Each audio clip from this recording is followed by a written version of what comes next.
Well, he played a wonderful role in Kylie's PWL years, remixing and producing tracks alongside the legendary Stock, Aitken and Waterman.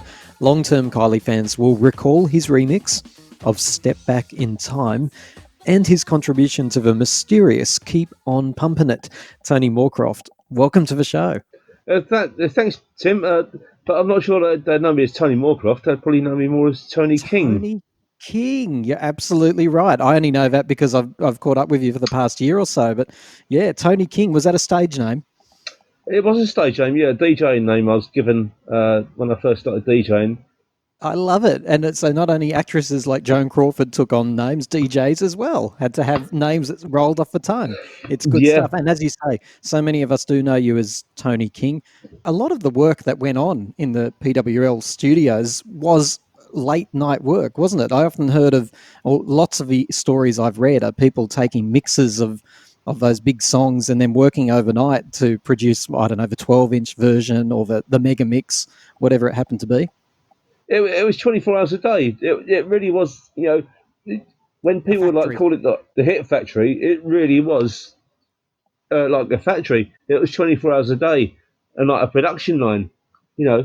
Mike and Matt, produce these like tracks. Then at the night time, Pete Hammond would come in and mix them. It really was a production line. Tony, by the time you joined, like this place must have already had quite the vibe about it, to say the least. Was it an exciting, exhilarating place to work? Yeah, I guess people like to think, with the Hit Factory, they sort of think, you're going to go in every day. And you got people like Kylie and Rick walking around all the time. It wasn't like that at all. It was basically an office. And the only time you saw artists was the times when they used to come in to do their vocal parts. But other than that, you hardly ever saw an artist around the studio building at all. So tell us, Tony, what are some of the work that you have produced or contributed to that fans may know and recognise? Kylie tracks. Well, I've done remixes Step Back in Time. I also done, was it What Have I Got to Do? Was it on the Billy the Fish? What do I have to do? What do I have to do? Do you know which mix you did of that? The Billy the Fish. That's mine, yeah. I'd done the first mix of Shot, believe it or not, but it never got released. Are you talking about the album version? No, it's never been released and it's never been heard. It's never been heard? Hang on. So we know, the fans know the album version, and then there's something called the DNA mix, right? That was released. You're saying there's another version we've never heard before? Yeah, somewhere. Yeah, someone's got lost. Yeah. Oh, this is criminal. You've got me salivating now. Yeah, well, they'll be found. It's one of those tapes that's gone missing. In Australia, my most well-known one would be my remix of Word Is Out, Summer Breeze thing I've done with Vesha.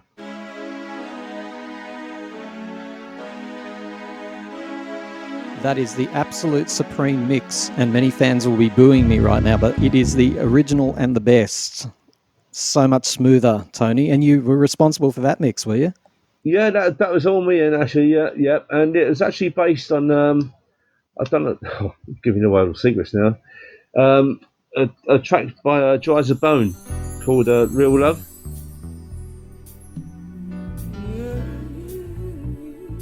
I've got to ask, which version do you consider the best? Because it's one of those eternal debates with Kylie fans. I think that the one that they released in the UK is way too boppy.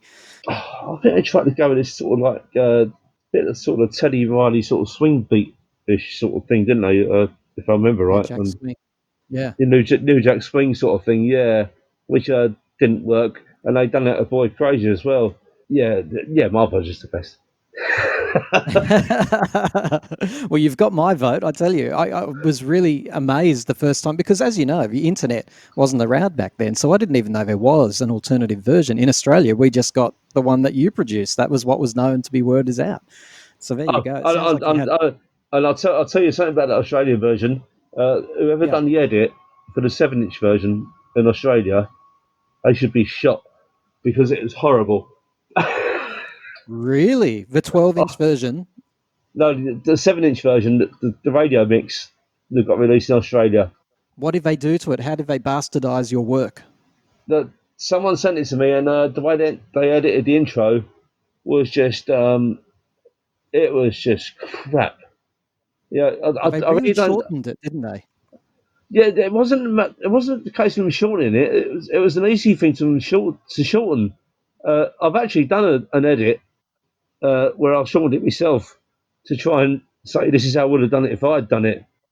And yeah, I really don't know why they didn't ask me to do it because it really screwed the mix up as far as I'm concerned on the that radio mix. It was horrible. Or one of the Kylie fans in Sorry Australia for will ever be done able it. to send you the name. We'll send you their name and address and where their children go to school. You can sort them out. So you've It's already not busted. Sopranos. Not quite. Although some of us fans take it quite seriously, so don't I be know, yeah. surprised.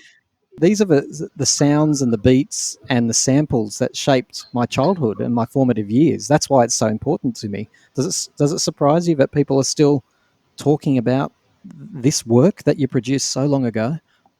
It's amazing to all of us. Probably not so much like Mike Stock and Matt Aitken and Pete, but certainly as far as myself, Pete Hammond, and Phil Harding are concerned, it's just mind blowing, really, because, like you say, the internet wasn't around in those days, and we never got feedback of fans.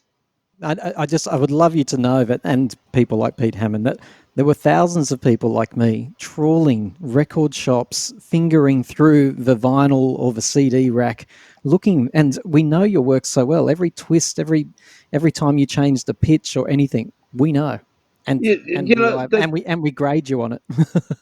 yeah, that's amazing, and you know, I really can't say how much we appreciate it because, to be honest, with you, I used to do the same thing when I was DJing. You know, and I used to look for like Shep Pettibone remixes or Yes. you Oh, know, like yum. Eminem remixes of stuff. You know, like American stuff. When I was DJing, that's the way I Mm. looked at it. And to think that like people like used to look for my remixes in that same kind of way is it's just mind blowing. Well, be proud, my friend, because you've given a lot of joy to a lot of people. Thank Can I you. ask you this? But did you ever actually meet Kylie? Yeah, I was good friends with Kylie. Yeah, yeah. Ah, she was just lovely. You know when like you see her on like TV and that, and you kind of sometimes you think that people just seem to be too nice to be real. Mm. She really, really is. Yeah, like that. I remember when I'd done some remixes for a Oz tour thing, and I was asked to do some kind of remixes for that tour. I wasn't asked to really change the tracks that much, but one track that I did change quite a lot was the Locomotion, and I made it sound like the Little Louis track, French Kiss. Okay. Yeah, dun dun dun dun dun dun dun dun dun dun dun. That Oh, love that version. Love it. It's just come back to me. so Sorry, Tony. You're absolutely right. She used that version. This was the first time she'd ever toured Australia. There were rumours that she couldn't sing and she was going to be laughed out of the country as if because the rumour was she's going to come out miming. Those chords that you just played there were the black background, and then all of a sudden she came out and she steps up. She does this amazing dance routine, and then she steps up at the Sydney Entertainment Centre to the chords that you just played, and she was singing Locomotion live. And people like me, I was 13 or 12 at the time, and it was so loud. I'd never been to a concert. And the version, I remember first of all yelling to my friend over the music, which I'd never heard music that loud. This isn't the same as on the tape. And then all of a yeah, sudden she's live, and she sounded different, to be honest, to the recordings. Not worse, not better. She just sounded different. Because you've got to remember, as a lad, I'd listened to that tape to the point that it almost broke. So I'd heard these songs 1,000 times. So it's just amazing to be talking to the person that actually produced that remix at the first concert I ever saw. One of the big chapters of Kylie's career was when she broke away from the Hit Factory, when she actually stepped out on her own. We know she was craving creative freedom. She wanted more involvement. I think the Let's Get To It album, she sort of almost demanded, from a fan's perspective, she seemed to demand that she wants to be in that studio. She wants to have some level of involvement. Can you tell us Yeah. about that period? What do you recall about that time, that final album, and when she was breaking away from Well, the success story? I wasn't involved in the actual recording process, and not in the studio with Mike and Matt. Obviously, I know that she wanted to start doing her own things because to try and how can I put this to try and keep it sweet. Uh, other tracks was sent out to other people to like produce, like Phil Hardy and Kerno, but my heroes, like you know, Yeah. so taking nothing away from them, but for them to get a sort of slice of the pie from of the Saw acts was um, only because the Saw acts decided that they wanted to kind of do their own thing. Whether that was good or not, I don't know. Confide in Me, Well, I think it's just one of the greatest records ever made, which wasn't a PWL track, thank was it? God for confiding in me. No, of course. This was It was Steve this is Anderson, why wasn't the it? Brothers thing. in Rhythm.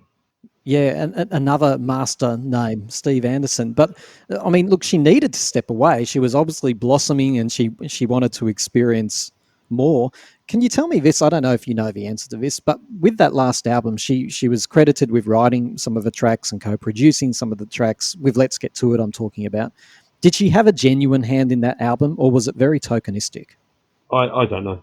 I really can't answer that question. Um, there comes a Fair enough. point. There comes a point with artists um, when they can demand such things. Uh, you know, I guess Elvis Presley was one of the best examples of that because he never wrote a song in his life, and he got co-writing on all of his most of his big hits because he was Elvis Presley. Tell me this, Tony. Should Kylie return old school and do a new PWL album? I've heard, I can't remember who said it. One of the Kylie fans will be able to tell me. Someone said that there's a whole Kylie album, Stock Aitken and Waterman style, ready to go whenever she wants to come in and record it. Do you think she should go back and do one? Well, didn't they try that of that Christmas thing once? Uh, Yes. What did you think of that? It was amazing, I thought. Every day's like uh, Christmas. oh, what did I think of it? Um, Go on. Be honest. well, yeah, I'm going to be honest. Yeah. Well, firstly, you don't get Mike and Matt to remix what's basically a Coldplay record. You'd think that it was going to be like the biggest thing since sliced bread again for Stop Aching Water, well, certainly for Mike and Matt to be working with Kylie again. And someone at the record company, I don't know who, but someone at the record company obviously didn't quite get that because, as far as I remember, they released another single by her exactly the same time in that Christmas period. Why would you do that? You know, Fake. if you're gonna get Stock and Aitken and Kylie back together again, you got to make a massive, massive press thing out of it and say, look, yeah, there they are back together again. You know, Was it easy doing Step Back in Time? yes, yeah, Because it sounds like whoever did that, which is you, had a lot of fun.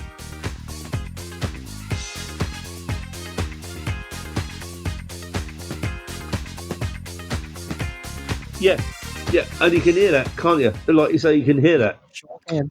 And I just think whoever did it, they were twiddling knobs and they were having a great old time because it just it does goes show from it. here to there. Sadly, they tried to pull it out again. And they got Moose T to remix it, didn't they? I couldn't understand that. Yeah, I love Moose. I love Moose T stuff, Mm. but I just don't think that track was. He was the right person for that track. I was looking forward to them coming out, and then they released, I don't know, 3 or 4 versions, and I was like, I listened to them a couple of times. Did nothing like the Tony King version, put it that way. Keep on Pumping It as well. You were involved in that.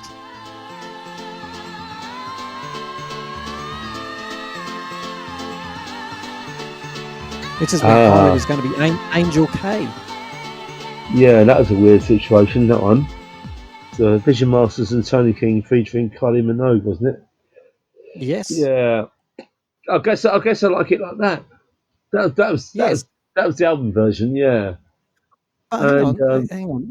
I've got to stop you there, Tony, because for the longest time, I've said to other Kylie fans, I guess I like it like that, and Keep on Pumping It have lots of the same phonics about it. There's the it's the same same record. stereophonics.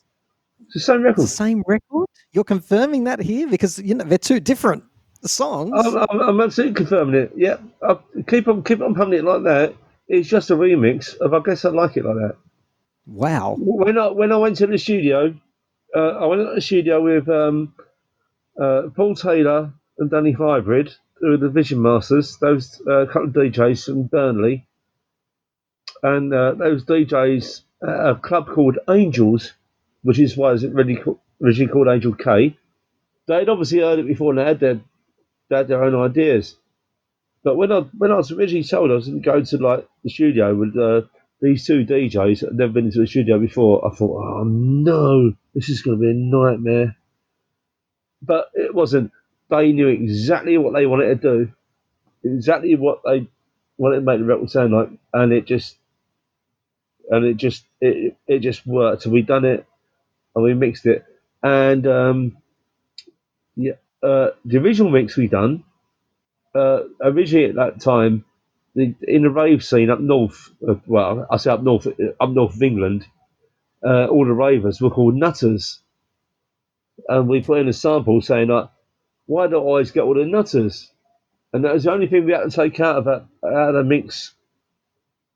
But yes, gotta keep on pumping it up because I like it. Is just a remix of I guess I like it like that. And I just thought that I guess I like it like that was going to be put as a single, and our remix was just going to be like an extra mix on the 12-inch version or something like that. But no, it didn't do nothing, did it? I've got to what do you get? Number 42, something like that. Ooh. It's considered a very peculiar phase. Like there was this rumor at the time, where it may be true, that Kylie was trying to definitely go in the direction of club artist and was going to change her name and become, Angel K and all kinds of No, things. no, But Kylie had nothing to do with that. Nothing to do with no, it at all. No, nothing to do with it at all. The only reason the Angel K thing came about is because Paul Paul Taylor and Danny Hybrid, the Vision Masters, used to DJ, and their night at their nightclub was called Angels. it Yeah. sounds like you had some ripper times though, Tony. It sounds like you've had amazing experiences with all of this. Oh, yeah. You'd never swap it for anything really. And those memories in your head was just they they they make it a worthwhile. It's very hard to explain. It's I'll give you this one example. There's Yeah. in the early days, Rick was number one with Never Gonna, well, just after he had his number one in America, we're Never Gonna Give You Up, and we had a Christmas party, and it was the first Christmas party that I took my uh, girlfriend, wife, ex. No, I'm just going to go that, It's but complicated. yeah, yeah. I get what you But mean. Yep, yep. it's kind of the first sort of So I've been at PWL for like quite a while, So like uh, I I'd kind of got used to sort of meeting, what people would, I suppose are called stars, like Rick Astley, and like you say, Kylie. Maybe Mrs. at the time was sitting at one of the tables at this Christmas party, And Rick Astley came round. He tapped me on the shoulder. He went, "All right, Tony, how are you?" I said, "Rick, I'm so glad you turned up. Do us a favour, mate. Sit a bit loose because I'm busting for a piss." So, so I've run away to the toilet to to have a wee, and I've left Lisa, the missus, sitting there with one of the biggest stars in the world. and, and she was like, she was just so confused by all that sort of thing. She was Go on. starstruck. Yeah. You know what, Tony? It's been a pleasure talking to you. I've got to say though, if you had the opportunity to remix a new Kylie song that was coming out with her new disco album, which is just months away, thank Is God, it? would you do it? Yes. I was going to die if you said no. Jeez. What a stupid question. Yeah, of course I would. Yeah, of course I would. So I've just actually done a disco track. It's coming out soon. That I've produced my old mate Gary Miller. Okay. For an artist called Rizala. And that's coming out soon. That's coming out later this year. Yeah, and it's very very disco, and it's great. Oh, nice. Well, who knows? Maybe get your hands on one of Kylie's new disco tracks. Apparently, she's teamed up with a few of the old Fever producers. So we're really looking forward to seeing what she comes out with. Why doesn't she just go back to her roots? Say like Peter Hammond, Phil Harding. Let's get together again and do It some of would the be old stuff. amazing. It would blow the fans' minds. It really would, because those. That's what the fans want, isn't it?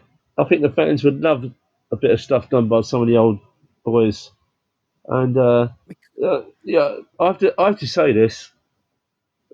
This might get cut out, but yeah, a lot of these reissues and these like box sets, reissues, and all that. They're just like putting out the same old stuff again and Yeah. charging extortionate prices, and the fans are not getting nothing new. And No. I have a problem with that personally, and I know for a fact that, well, certainly myself, Phil Harding, I know we'd gladly like do a few remixes of the old stuff if we was only asked to do it.